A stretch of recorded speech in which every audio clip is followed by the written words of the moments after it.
Welcome back and thanks for staying with us. It's Wednesday, Women We Love, and we have with us a beacon of innovation and ethical leadership in the African business landscape. She is the convener of the CIO and C-Suite Club Africa and the Lady in Tech Network. She exemplifies our passion can fuel entrepreneurial success. A journey from legal career to technology sector is not just a personal transformation one, but a testament to the power of aligning one's passion with purpose. Welcome with us, Abiola Laseinde. Welcome to the show. Good to have you join us. You can join the conversation by calling us on 0810-7641-679 or tweet to us on X hashtag TVC Connect. Hashtag your view on TVC so we can take your comments. You can also join us. We're streaming live on YouTube and your comments there can also be read live as well. So, Mrs. Laseinde. Yes, please. I know you.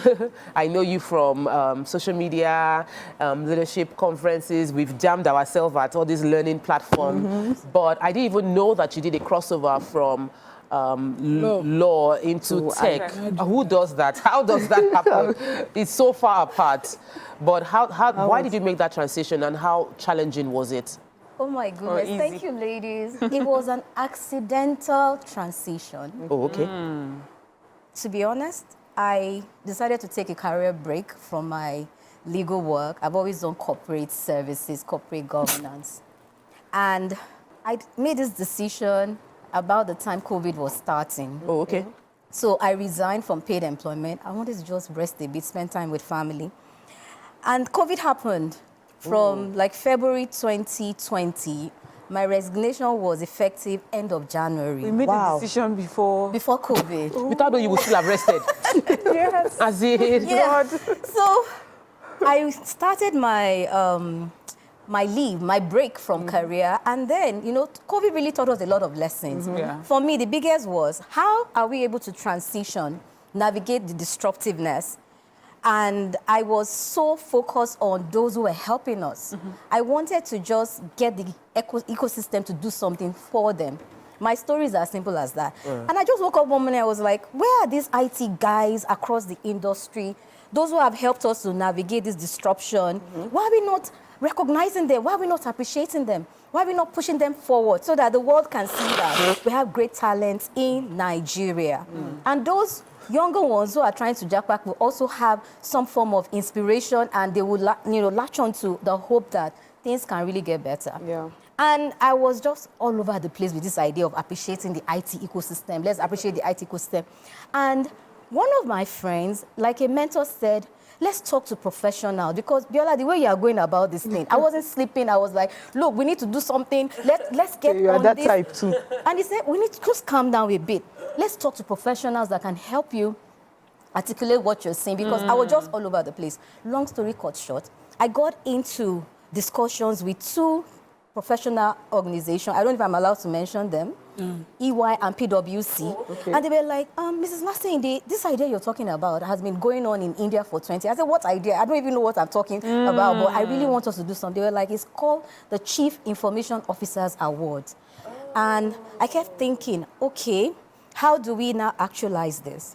To cut this very long story short, EY held my hand and said it's never happened in Nigeria. Okay. And that they were going to support me to put the technical framework together. Remember, I was on a career break. Yes. And all these things were happening because I couldn't sleep. I couldn't until we started having these conversations around May 2020. By November 2020, we had the first Chief Information Officers Awards in Nigeria. Wow. We pulled all the, critical stakeholders, the tech leaders from across all the industries. Okay. That has never happened in Nigeria. So we celebrate the CEOs, but we're not celebrating the IT. Yes, those IT. are always behind the scene. Because that was my passion. That was what I was saying, that we need to put this. It's not only when there are cybersecurity attacks that that's when you get to know them. Yeah. Okay, I just wanted to ask for specifics, just to give us an idea. Who are these people behind the scenes?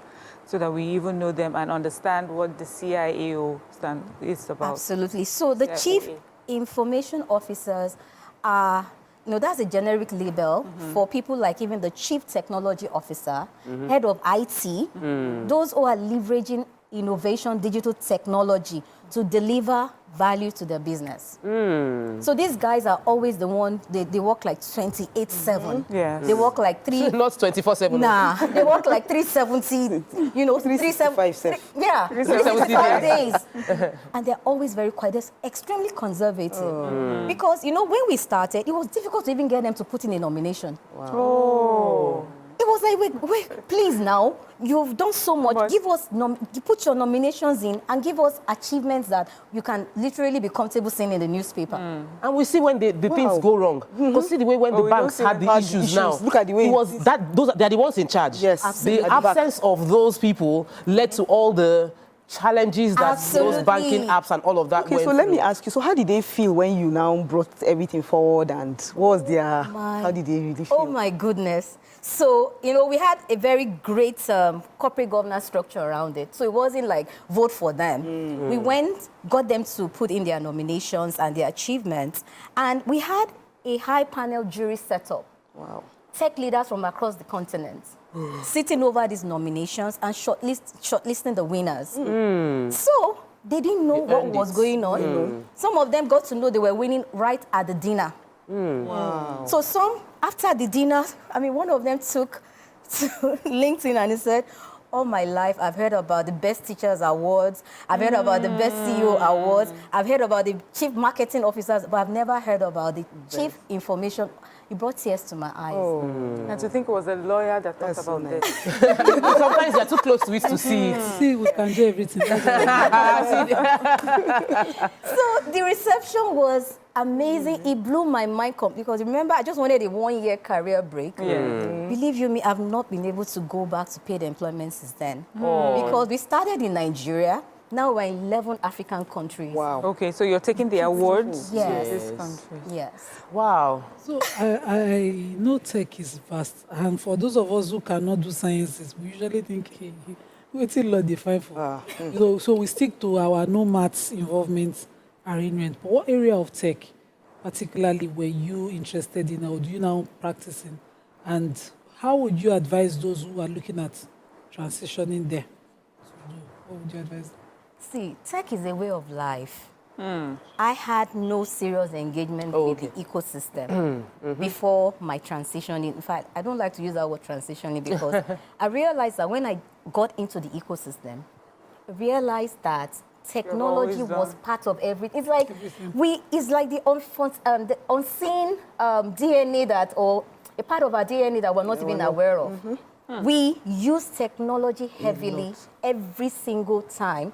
And some of us, we pretend to be adverse to it, to be afraid, to be intimidated.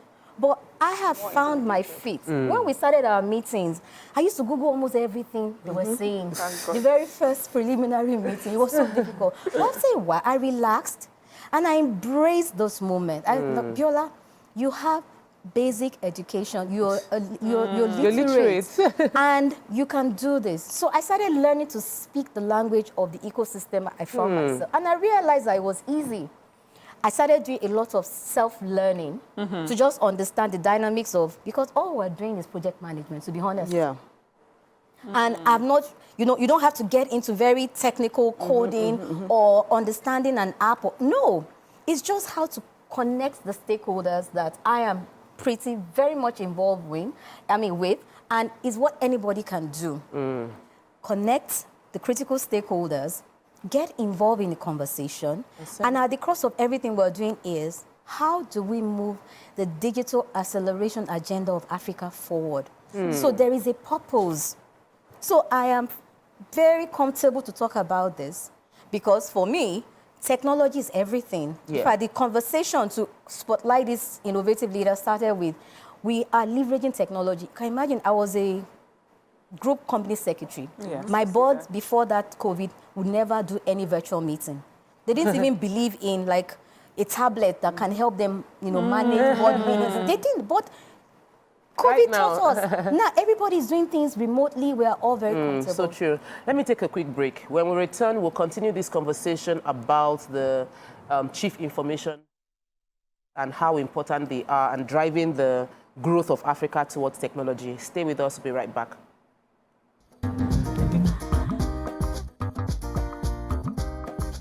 Stay tuned. Your View will be right back.